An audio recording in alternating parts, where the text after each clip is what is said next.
você tem um diodo, que basicamente tem como base de funcionamento semicondutores, que tem, para você entender semicondutores, você precisa lançar a mão de física quântica. Isso está na nossa vida e a gente nem sabe. E barateou de um jeito que qualquer pessoa tem uma coisa... Exatamente. Qualquer transistor. E vem coisa muito mais pesada por aí, com a computação quântica daqui a pouco. Nossa, enfim. Isso aí nós estamos só arranhando a superfície. Vamos fazer um resumo, então.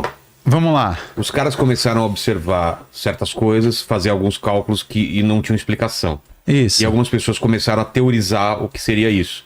Aí você falou dessa coisa que seria esse espaço, desses degraus aí que o pessoal nomearam isso. Exatamente. Então, tinha então uma parte da física ali, que é essa emissão de energia, essa emissão de luz, por corpos negros, essa luz infravermelha por corpos negros. Os caras não conseguiam explicar de forma efetiva, utilizando aquela física mais clássica.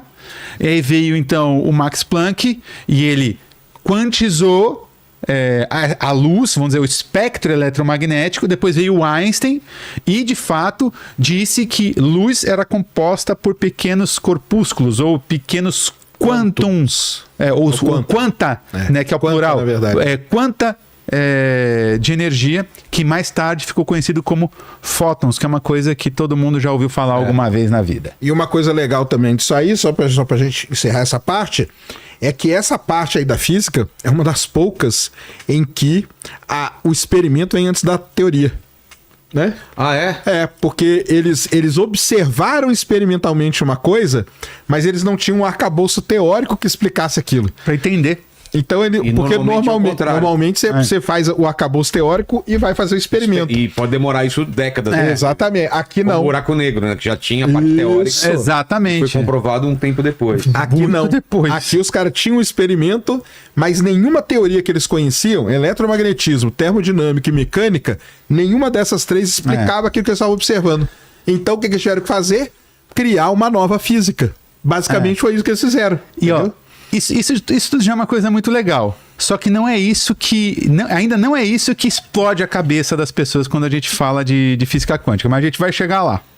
Então, eu gosto de falar. Então, a física quântica é aquela física das quantizações de sistemas físicos.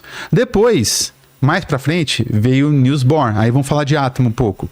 E ele descobriu que ele criou um modelo matemático em cima de postulados, onde ele demonstra ali, diante desses postulados e do seu trabalho, que um átomo de hidrogênio e os elétrons... Você já viu você já tem aquelas imagens, né? Tipo, você tem... o que é um elétron? O que é um átomo, né? Você tem um núcleozinho, então vamos pensar um átomo de hidrogênio, que é mais simplesinho. Você tem um próton no centro e ao redor do próton você tem elétrons, certo?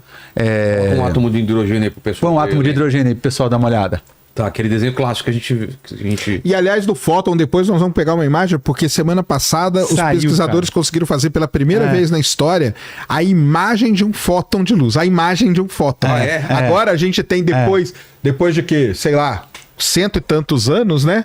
Nós temos o que os caras previram, que a luz tinha um corpúsculo que era o fóton. Hoje nós temos a imagem, a cara dele, cara. É legal demais isso aí. Foi semana, acho que retrasada, que fizeram essa imagem aí. Ciência é embaçado. Ciência é da hora. Ciência muito legal. E os caras hoje, cara, dentro da ciência, a ciência sempre foi tida como algo muito difícil, de fato é. Ciência é muito difícil, é hard. Só que hoje os cientistas das grandes colaborações estão começando a entender o seguinte, que é importante você chamar a atenção das pessoas, você vender aquilo que você está fazendo, porque você está muitas vezes usando dinheiro público, né?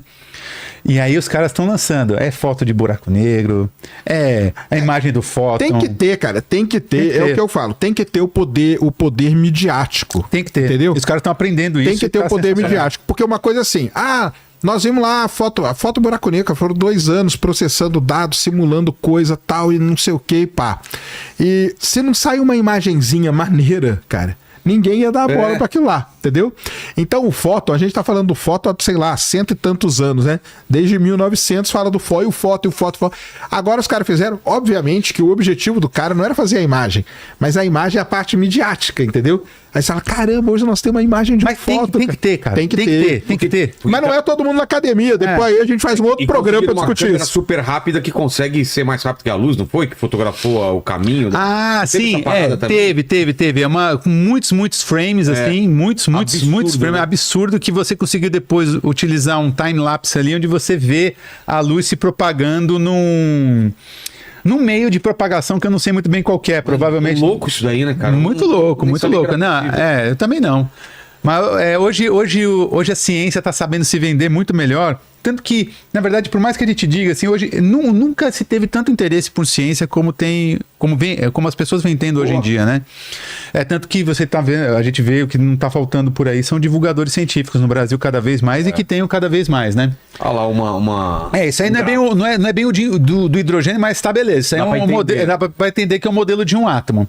Então o átomo, você vê, você tem todos aqueles elementos que são prótons, nêutrons, que ficam no núcleo. No caso do hidrogênio, seria só um prótonzinho, e aí você tem um elétron que fica girando. A questão que ele percebeu foi o seguinte, é que esse elétron, ele pode ter vários níveis de energia. Isso aí. Sobre a sua eletrosfera. Ele pode assumir vários níveis de energia. Só que, mais uma vez, ele não pode assumir qualquer valor de energia, ele não pode assumir qualquer energia. Não ele é só vai... 0, 1,0... Não, 1, 2, 3... E agora, 4. Quem prestou atenção na aula já sabe como que chama isso. Como que chama isso? Valores o quê? Contínuos ou discretos? Discretos, exatamente. E como são quantidades muito específicas de energia, então isso são quantos de energia. Então por isso que ele quantizou o átomo de hidrogênio. E é por isso, mais uma vez, que essa física ela é quântica. A física ela é quântica porque é a física de quantização de sistemas. E aí tá a imagem aí, ó. Eu tô mandando aqui as coisas pra Fabi. Você tá pegando com ela, né? Tá aí então a imagem, ó. Essa aí é a imagem, é a primeira vez na história que a gente tem a imagem de um fóton. Cara, isso é uma imagem. Não é coisa criada, então. Não, isso aí é a imagem. Explica, o que foram é isso? Os pesquisadores da Universidade de Birmingham, tá? Que fizeram isso aí, eles criaram a primeira imagem de um fóton. O pessoal falou que tem a forma de um limão, igual a galera tá vendo aí, né? E isso aí foi publicado agora dia 14 de novembro, para quem quer saber, numa revista muito importante chamada Physical Review Letters, tá? E isso permitiu os pesquisadores aí calcularem e entender várias propriedades das partículas, o quê? Quânticas que a gente tá trabalhando. Exatamente. Que a gente tá falando aqui, entendeu? Então, é isso aí. E você tendo a imagem do fóton e tal, você sabendo, conhecendo as propriedades, qual que é a importância disso para a sua vida? Hoje nenhuma, mas daqui a alguns anos, quando você estiver usando o computador quântico na sua casa e jogando CS a 1000 por hora, você vai falar, caramba, cara, aqueles malucos lá no Vilela aquela vez falaram que estudando a propriedade do fóton a gente consegue desenvolver isso. Então tá aí, ó, uma imagem do fóton muitos e muitos anos depois. O importante fazer a imagem é esse, é para entender as propriedades do fóton e a aplicação, principalmente computação quântica. Então tá aí, ó. Perfeito. É isso. E uma coisa, só lembrando, o Bohr, que a gente tá falando, orientador do nosso querido Oppenheimer. Quando o Oppenheimer sai dos Estados Unidos e vai pra Alemanha estudar com o Bohr, que é ele que começa a estudar o núcleo atômico ali, e eles descobrem, então, a tal da força, da energia do núcleo atômico, o que lá poderia virar. Sim. Então, uma coisa, eu não enfatizei, mas o Niels Bohr é um dos nomes mais importantes